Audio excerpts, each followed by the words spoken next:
Hello दोस्तों, आज का जो हम लोग का टॉपिक है वो सेक्शन 152 है, अपॉइंटमेंट ऑफ डायरेक्टर। ठीक है, तो चलिए शुरू करते हैं। सेक्शन 152 सेक्शन 1 बोलता है कि फर्स्ट डायरेक्टर का अपॉइंटमेंट कैसे होगा।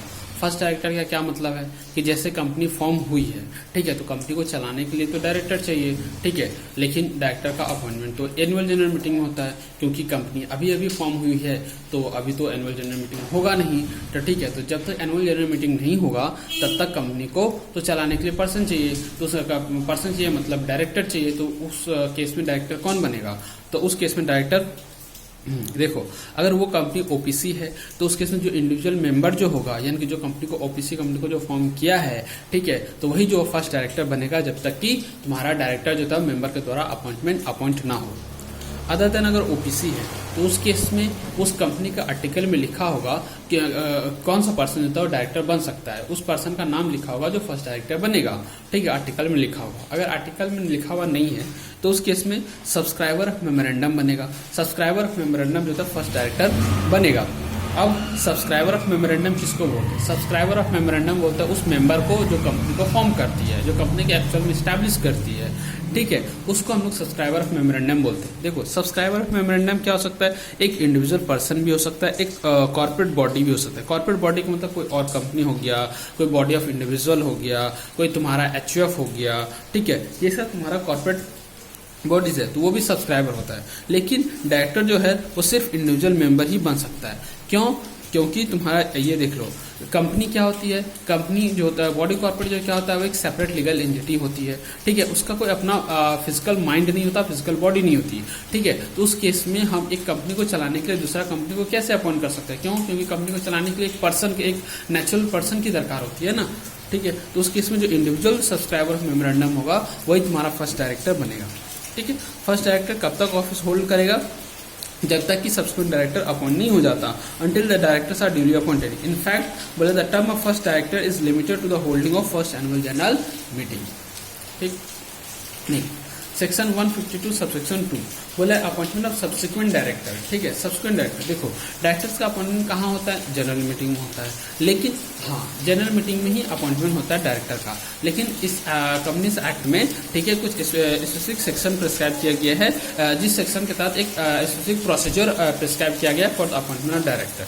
जैसे कि तुम्हारा एडिशनल डायरेक्टर हो गया या फिर अल्टरनेट डायरेक्टर हो गया, ठीक है। हाँ, इस सब का डायरेक्टर जो है एनुअल एजीएम में नहीं होता, जनरल मीटिंग में नहीं होता, ठीक है। इन सब का अपॉइंटमेंट जो है वो बोर्ड ऑफ डायरेक्टर ही अपॉइंट करता है। अगर आर्टिकल ऑफ कंपनी जो होता है वो आर्टिकल ऑफ कंपनी जो होता है पावर देता है बोर्ड ऑफ डायरेक्टर को to appoint the additional director या फिर अल्टरनेट डायरेक्टर, ठीक है। फिर बोलता है कि जो डायरेक्टर जो अपॉइंट होगा, तो अपॉइंटमेंट होने के लिए कुछ और अदर रिक्वायरमेंट्स को फुलफिल करनी पड़ेंगे। रिक्वायरमेंट क्या है कि जो भी पर्सन डायरेक्टर बनना चाहता है उसके पास डिन नंबर होना चाहिए, डायरेक्टर आइडेंटिफिकेशन नंबर होना चाहिए अलॉटेड अंडर सेक्शन 154, या फिर कोई और अदर नंबर होना चाहिए जो सेक्शन 153 में प्रिस्क्राइब किया गया है, ठीक है। नाउ बोला है कि जो भी पर्सन डायरेक्टर बनना चाहता है उसको डिन नंबर सबमिट करना पड़ेगा कंपनी को, और तुम्हारा एक डिक्लेरेशन सबमिट करना पड़ेगा। डिन number director identification number submit करना पड़ेगा और डिक्लेरेशन सबमिट करना पड़ेगा कि वो डिस्क्वालीफाई नहीं है एक डायरेक्टर बनने से, ठीक है। साथ ही साथ उसको एक कंसेंट सबमिट करना पड़ेगा। कंसेंट किस बात का सबमिट करना पड़ेगा? कि वो डायरेक्टर बनना चाहता है, उसको कोई जोर जबरदस्ती नहीं कर रहा है, वो अपना मन से डायरेक्टर बनना चाहता है। और वो जो पर्सन जो ये अपना जो कंसेंट देगा वो तुम्हारा DIR 2 में देगा कंसेंट, ठीक है। कब देगा? तो जिस समय उसका अपॉइंटमेंट हो रहा है उस समय देगा या फिर उससे पहले देगा, ठीक है। बोले अब वो जो डायरेक्टर जो का अपना कंसेंट जो सबमिट किया था DIR 2 में, उस कंसेंट को कंपनी क्या करेगी? वो रजिस्ट्रार को सबमिट करेगी विद इन 30 डेज। जहाँ से उस डायरेक्टर का अपॉइंटमेंट हुआ है वहां से 30 दिन के अंदर रजिस्ट्रार को सबमिट करेगी इन DIR 12 में along with prescribe fees. Now अगर कंपनी इंडिपेंडेंट डायरेक्टर को अपॉइंट करती है तो उस केस में क्या होगा? इंडिपेंडेंट डायरेक्टर कहाँ अपॉइंट होगा? जनरल मीटिंग में अपॉइंट होगा, ठीक है। तो जनरल मीटिंग में अपॉइंट होगा तो उस मीटिंग को करने के लिए कंपनी जो है वो सारे मेंबर को नोटिस देगी, ठीक है। उस नोटिस में कंपनी के एक एक्सप्लेनेटरी स्टेटमेंट इंक्लूड करेगा। एक्सप्लेनेटरी स्टेटमेंट क्या लिखा रहेगा? एक्सप्लेनेटरी स्टेटमेंट में ये लिखा रहेगा कि जो इंडिपेंडेंट डायरेक्टर को जो हम अपॉइंट कर रहे हैं वो इस एक्ट के सारे प्रोविजन को फुलफिल कर रहा है, सारे कंडीशंस को फुलफिल कर रहा है, ठीक है ना। तो इंडिपेंडेंट डायरेक्टर्स को कंसेंट देने का दरकार नहीं है, डिक्लेरेशन देने की दरकार नहीं है। डिन नंबर तो होता है, डिन नंबर तो देगा। ठीक है। Now non applicability of section 152 section 5। ठीक है, सेक्शन 152 सेक्शन 5 एप्लीकेबल नहीं होता। मतलब ये जो कंसेंट का जो प्रोविजन है वो तुम्हारा गवर्नमेंट कंपनी के ऊपर और सेक्शन 8 कंपनी के ऊपर अप्लाई नहीं होगा। ठीक है, प्रोवाइडेड गवर्नमेंट कंपनी और सेक्शन 8 कंपनी जो है सेक्शन 132 और सेक्शन 92 के प्रोविजन को डिफॉल्ट नहीं किया होना चाहिए, यानी कि वो अपना फाइनेंशियल स्टेटमेंट और एनुअल रिटर्न जो है टाइम पर फाइल किया हुआ है, तो उस केस में सेक्शन 152 सबसेक्शन 5 जो है वो अप्लाई नहीं होगा गवर्नमेंट कंपनी के ऊपर, सेक्शन 8 कंपनी के ऊपर। गवर्नमेंट कंपनी कौन सा? वो गवर्नमेंट कंपनी जहां पे अपॉइंटमेंट होता है वो या तो सेंट्रल गवर्नमेंट करती है या फिर स्टेट गवर्नमेंट करती है ना। Retirement of director by rotation. देखो, रिटायरमेंट डायरेक्टर बाय रोटेशन का क्या मतलब होता है कि कंपनी जो होता है वो कुछ स्पेसिफिक नंबर ऑफ डायरेक्टर्स को हर साल रोटेट करती है। ठीक है, रोटेट करती है मतलब निकालती है और किसी दूसरे को अपॉइंट करती है ना। कितना, हाँ, अगर मान लो कंपनी का आर्टिकल में लिखा हुआ है कि सारे के सारे डायरेक्टर को हम लोग रोटेट करेंगे, तब तो कोई ऑप्शन नहीं है, सारा का सारा डायरेक्टर्स को हर साल हटाएगा, हर साल नया नया डायरेक्टर अपॉइंट किया जाएगा। लेकिन अगर कंपनी का आर्टिकल में नहीं है, लिखा हुआ नहीं है, तो उस केस में हम लोग 2/3 of total number of directors को हम लोग हर साल निकाल बाहर करेंगे। ठीक है, उसके जगह अपॉइंट करेंगे। 2/3 पूरा को नहीं निकालेंगे, पहले 2/3 हमको 2/3 क्या होगा, वो रोटेशनल डायरेक्टर होगा। ठीक है, रोटेशनल डायरेक्टर होगा, यानी 2/3 एक एलिजिबिलिटी क्राइटेरिया में आएगा, आप उसको रिमूव करेंगे। अब 2/3 का जो 1/3 जो आएगा उसको एक्चुअल में रिमूव किया जाएगा। ठीक है जी, हाँ, जैसे कि एग्जांपल अपन देखते हैं, एग्जांपल हम लोग देखेंगे स्टडी मैट से। ये देखो, ठीक है,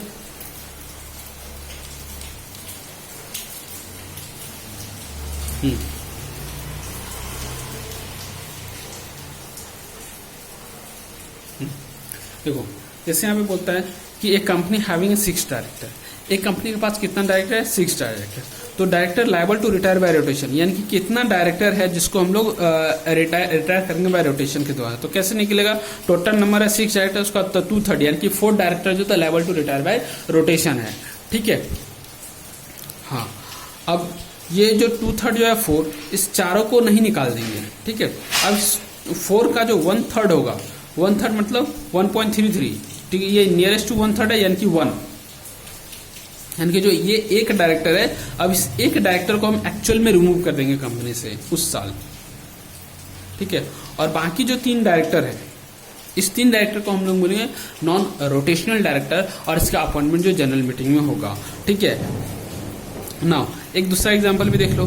देखिए, इस कंपनी में तुम्हारा 7 डायरेक्टर है, जिसका 2/3 यानी कि 4.7 यानी कि तुम्हारा 5 डायरेक्टर। ठीक है, अब बोला इस 5 डायरेक्टर का 1/3 यानी कि 2 डायरेक्टर, यानी कि 2 डायरेक्टर जो हर साल रिमूव हो जाएगा। ठीक है,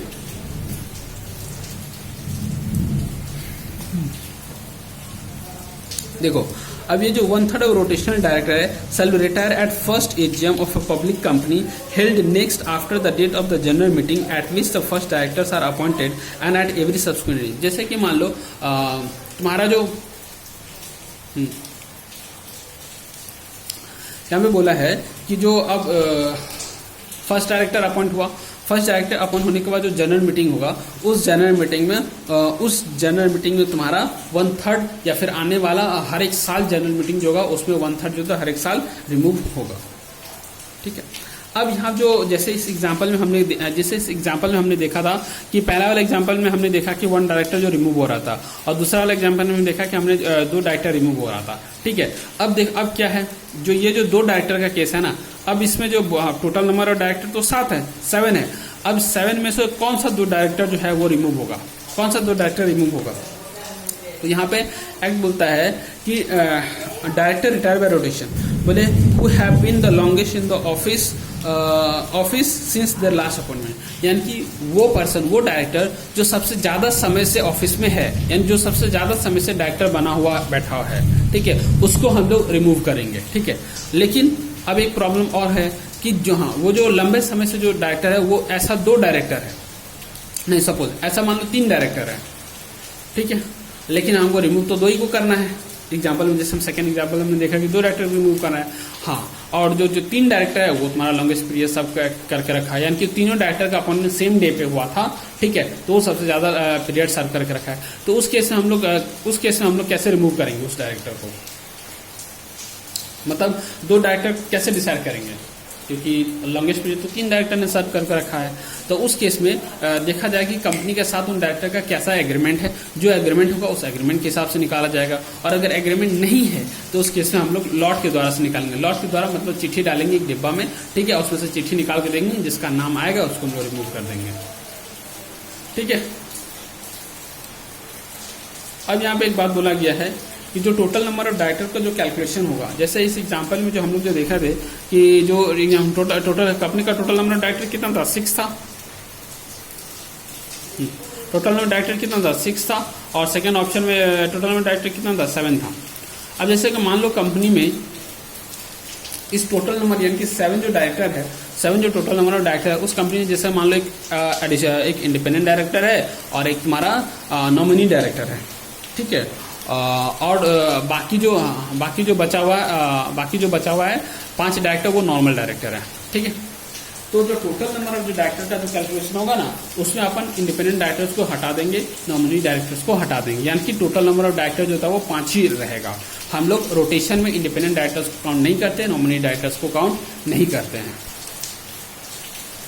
ठीक है। वही बात बोला है, the term total number of directors shall not include the independent directors, therefore they are non rotational. हाँ, अब जो वो लोग नॉन रोटेशनल डायरेक्टर होता है, यानी कि इंडिपेंडेंट डायरेक्टर्स को, नॉमिनी डायरेक्टर्स को बार बार हम लोग बाहर निकाल नहीं करते हैं, ठीक है। क्योंकि ये लोग देखो, इंडिपेंडेंट डायरेक्टर तो एक्सपेक्टेड पर्सन है, उसको बाहर निकाल तो हर साल नहीं कर सकते, उसको गुस्सा चढ़ जाएगा कि यार इसको मेरे लोग का इतना औकात हो गया कि मेरे को बाहर निकालेगा, ठीक है, हर साल बाहर निकाले, हर साल मेरे से पूछे, हर साल ये करेगा। तो उस केस में हम लोग उसको काउंट नहीं करते। और नॉमिनी डायरेक्टर को क्यों नहीं काउंट करते, क्योंकि नॉमिनी डायरेक्टर का जो अपॉइंटमेंट होता है वो उसको ये कोई थर्ड पर्सन अपॉइंट करता है। जैसे कि मान लो गवर्नमेंट अपॉइंट कर दिया, गवर्नमेंट ये देखना चाहता है कि कंपनी के जो regular day to day activities है वो ढंग से हो रहा है कि नहीं हो रहा है, ठीक है। अगर कंपनी को शक हो रहा है कि कंपनी में फ्रॉड हो रहा है, ये हो रहा है, तो उसके लिए कंपनी अपना एक रिप्रेजेंटेटिव को डायरेक्टर्स के रूप में अपॉइंट करवाती है। अगर मान लो कोई फाइनेंशियल इंस्टीट्यूशन है, ठीक है, फाइनेंशियल इंस्टीट्यूशन को कंपनी को लोन देना है, यानी कि जैसे मान लो बैंक है, बैंक को अगर कंपनी को लोन देना है, 500 करोड़ का लोन देना है, तो 500 करोड़ तो छोटा मोटा अमाउंट नहीं है, तो वो 500 करोड़ का ढंग से यूज हो रहा है, कंपनी ढंग से यूज कर रहा है कि नहीं कर रहा है, तो उस चीज को चेक करने के लिए फाइनेंशियल इंस्टीट्यूशन जो नॉमिनी डायरेक्टर्स को नॉमिनेट करता है, और उसको अपॉइंट तो बोर्ड डायरेक्टर ही अपॉइंट करेगा, लेकिन नॉमिनेट तुम्हारा फाइनेंशियल इंस्टीट्यूशन या फिर गवर्नमेंट करती है, ठीक है। तो उस केस में भी उस डायरेक्टर्स को हर साल बाहर निकाल नहीं कर सकते। तो हम लोग उस टोटल नंबर ऑफ डायरेक्टर्स में उस डायरेक्टर्स को काउंट नहीं करते हैं। नाउ अब क्या हुआ, जैसे अब देखो डायरेक्टर जो तुम्हारा जो रिमूव हुआ, ठीक है, डायरेक्टर जो तुम्हारा रिमूव हुआ,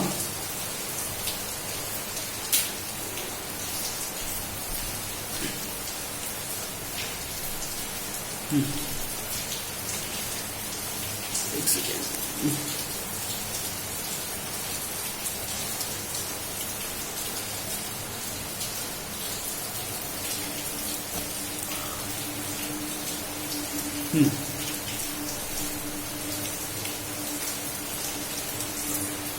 डायरेक्टर जो रिमूव हुआ, अब वहां पे एक वैकेंसी क्रिएट हो गया, रिटायर बाय रोटेशन के वैकेंसी क्रिएट हो गया ना। अब जो वैकेंसी क्रिएट हो गया तो उस वैकेंसी को तो फिल करना पड़ेगा। अब वैकेंसी को फिल करने के लिए कंपनी के पास 3 ऑप्शन है। पहला ऑप्शन क्या है कि जो डायरेक्टर को हम लोग रिमूव करें उसे डायरेक्टर को अपॉइंट कर दो, या फिर कंपनी स्पेसिफिकली बोल दिया है कि उस डायरेक्टर को हम लोग अपॉइंट नहीं करेंगे, not to appoint any in place of retiring director, ठीक है। थर्ड ऑप्शन क्या है,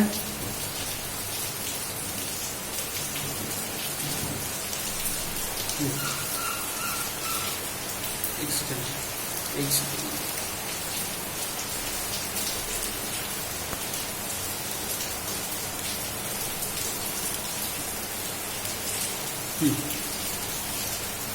थर्ड ऑप्शन है कि हम लोग किसी और अदर पर्सन को अपॉइंट कर लेंगे, उसकी जगह पे हम लोग जो रिटायरिंग डायरेक्टर को अपॉइंट नहीं करेंगे, किसी और पर्सन को हम लोग अपॉइंट कर लेंगे। ना अब यहाँ पे एक इम्पोर्टेंट बात क्या है कि जो देखो हमने सेक्शन 149 में पढ़ा था कि कंपनी को minimum number of director maintain करना, मिनिमम नंबर ऑफ डायरेक्टर चाहिए। जैसे अगर पब्लिक कंपनी है तो उसमें 3 डायरेक्टर जो चाहिए, प्राइवेट कंपनी तो 2 डायरेक्टर चाहिए और ओपीसी तो 1 डायरेक्टर चाहिए। ठीक है, तो किसी भी समय में कंपनी का जो नंबर ऑफ डायरेक्टर होगा वो मिनिमम लिमिट से कम नहीं होना चाहिए। ठीक है, दूसरा पॉइंट ये है जैसे कि देखो जो रोटेशन जो होगा वो एजीएम में ही होगा। ठीक है, अगर मान लो किसी कारणवश एजीएम हुआ नहीं तो क्या उस केस में रोटेशन नहीं होगा? उस केस में रोटेशन होगा। उस रोटेशन को हम लोग पोस्टपोन नहीं करेंगे। ठीक है, जिस दिन एजीएम होना था उस दिन हम उस डायरेक्टर को रिमूव कर देंगे। ठीक है, 1/3 डायरेक्टर 2/3 का 1/3 डायरेक्टर को हम लोग रिमूव कर देंगे। हम इंतजार नहीं करेंगे कि एजीएम होगा तो हम उसको रिमूव करेंगे, ऐसा हम इंतजार नहीं कर सकते। जिस दिन तुम्हारा वो रोटेशन एजीएम होना था उस दिन उस डायरेक्टर को हम लोग रिमूव कर देंगे, भले ही एजीएम किसी और अदर डेट में हो। जैसे कि बोला है कि if AGM not held on the due date, the retirement by rotation cannot be postponed to the future date on which AGM shall be held। हाँ, हम लोग फ्यूचर डेट के लिए पोस्टपोन नहीं करेंगे ना। अब जो नॉन रोटेशनल डायरेक्टर है यानी कि जो जैसे कि 2/3 का 1/3 हमने रिमूव कर दिया, जो बचा हुआ जो डायरेक्टर है यानी कि 1/3 या तो उससे जो कम जो बचा हुआ डायरेक्टर है वो लायबल टू बी रिटायर होगा by rotation, not liable to retirement, वो रिटायर रोटेशन के द्वारा रिटायर नहीं होगा और उसका जो अपॉइंटमेंट होगा या जनरल मीटिंग होगा और तुम्हारा as per the article of association उसका अपॉइंटमेंट होगा। नाउ हम बात करते हैं डीम्ड रीअपॉइंटमेंट की। डीम्ड रीअपॉइंटमेंट का क्या मतलब है? देखो जैसे वो वैकेंसी क्रिएट हुआ, अब उस वैकेंसी ठीक है वैकेंसी को फिल करना है तो यहाँ पे 2 बातें होंगी, या तो कंपनी उस वैकेंसी को फुलफिल नहीं किया उस मीटिंग में, या मीटिंग में ये भी नहीं बोला कि हम उसको वैकेंसी को फुलफिल नहीं करेंगे। ठीक है, तो इन दैट केस क्या होगा कि वो जो मीटिंग जिस मीटिंग में रिटायर का रोटेशन हुआ वो मीटिंग जो एडजॉर्न हो जाएगा at the same day same time and place but in the next week. ठीक है, और अगर नेक्स्ट वीक यानी जिस डे फाइनल हुआ वो अगर नेशनल हॉलीडे है तो देन उसका succeeding day which is not a holiday. जैसे कि मान लो आज फ्राइडे है, आज एजीएम हुआ, आज तुम्हारा रिटायर बाय रोटेशन हो गया यानी कि रिटायरमेंट हो गया लेकिन उसका वैकेंसी फुलफिल नहीं हुआ। ठीक है, और तुम्हारा मीटिंग एसोसिएशन ये भी नहीं बोला कि वैकेंसी को फुलफिल नहीं करेंगे तो वो मीटिंग जो एडजर्न होगा, कब एडजर्न होगा? तो नेक्स्ट फ्राइडे को एडजर्न होगा, जिस टाइम में आज होना था उसी टाइम में होगा, उसी प्लेस में होगा। ठीक है, और मान लो अगर वो जो फ्राइडे है उस फ्राइडे में अगर कोई नेशनल हॉलीडे है, ठीक है, तो नेशनल हॉलीडे है तो सैटरडे को होगा, अगर सैटरडे को भी नेशनल हॉलीडे है तो संडे को होगा, संडे को भी अगर नेशनल हॉलीडे है तो मंडे को होगा। ठीक है, तो मंडे को होगा। अब क्या बात होती है, वो जो एडजर्न मीटिंग है, एडजर्न मीटिंग में फिर वही 2 बात हो गया कि एडजर्न मीटिंग में भी फुलफिल नहीं किया गया वैकेंसी को और तुम्हारा मीटिंग में ये भी नहीं बोला कि हम वैकेंसी को फुलफिल नहीं करेंगे। तो उस केस में क्या होगा, जो रिटायरिंग डायरेक्टर है वो मान लिया जाए कि डीम्ड रीअपॉइंटमेंट हो गया। ठीक है, डीम्ड रीअपॉइंटमेंट, लेकिन इसका भी 5 एक्सेप्शन है। 5 एक्सेप्शन के डीम्ड रीअपॉइंटमेंट नहीं माना जाएगा अगर वो डायरेक्टर जो जिसको रीअपॉइंट करना है वो अपना विलिंगनेस दे दिया इन राइटिंग में कंपनी को कि हम अब दोबारा अपॉइंट नहीं होना चाहते, तो उस केस में अपॉइंट नहीं होगा। दूसरा क्या बोला, या तो ये एडजर्न मीटिंग में या फिर वो जो प्रीवियस मीटिंग हुआ उस मीटिंग में उसको अपॉइंट करने के लिए तुम्हारा वोटिंग हुआ लेकिन तुम्हारा ना तो OR पास हुआ ना ही SR पास हुआ, जिससे क्या होगा तुम्हारा वो रिजोल्यूशन लॉस्ट हो गया। ठीक है, तो इन दैट केस में उस डायरेक्टर को अपॉइंट नहीं करेंगे। थर्ड ऑप्शन है कि वो पर्सन जो डिस्क्वालीफाइड हो गया टू बिकम अ डायरेक्टर। ठीक है, उसको 164 अटैच हो गया, 164 के अंदर वो डिस्क्वालीफाइड हो गया। ठीक है, तो उस केस में उस पर्सन को अपॉइंट नहीं करेंगे।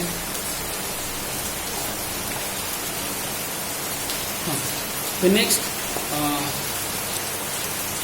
तो डी नंबर क्या है, अगर किसी पर्सन को अपॉइंट करने के लिए OR या फिर SR पास करने का जरूरी था उस पर्सन को हम लोग अपॉइंट नहीं कर सकते क्योंकि डीम्ड अपॉइंटमेंट नहीं होगा। डीम्ड अपॉइंटमेंट को उस पर्सन को अपॉइंट करने के लिए तो OR SR पास करना चाहिए, फिर डीम्ड अपॉइंटमेंट कैसे हो सकता है। And lastly section 164 is applicable in this case. अगर मान लो उस अपॉइंटमेंट में अगर सेक्शन 162 अप्लीकेबल है, ठीक है, तो उस केस में हम लोग ऐसे डीम्ड अपॉइंटमेंट नहीं हो सकता। फिर बोलता है कि सेक्शन 152, सेक्शन 6 और 7 जो था वो गवर्नमेंट कंपनी के ऊपर अप्लाई नहीं होगा, सब्सिडी ऑफ गवर्नमेंट कंपनी के ऊपर अप्लाई नहीं होगा अगर वो गवर्नमेंट कंपनी सेक्शन 137 और 92 के प्रोविजन को फुलफिल नहीं करती है। तो ये था आपका पूरा सेक्शन 152। ठीक है, तो अगर आप लोग को ये वीडियो अगर पसंद आते हैं तो प्लीज़ इसको शेयर करें, सब्सक्राइब करें, लाइक करें। ठीक है, और बस आज के लिए इतना ही, मिलते हैं नेक्स्ट वीडियो में। तब तक के लिए जय हिंद।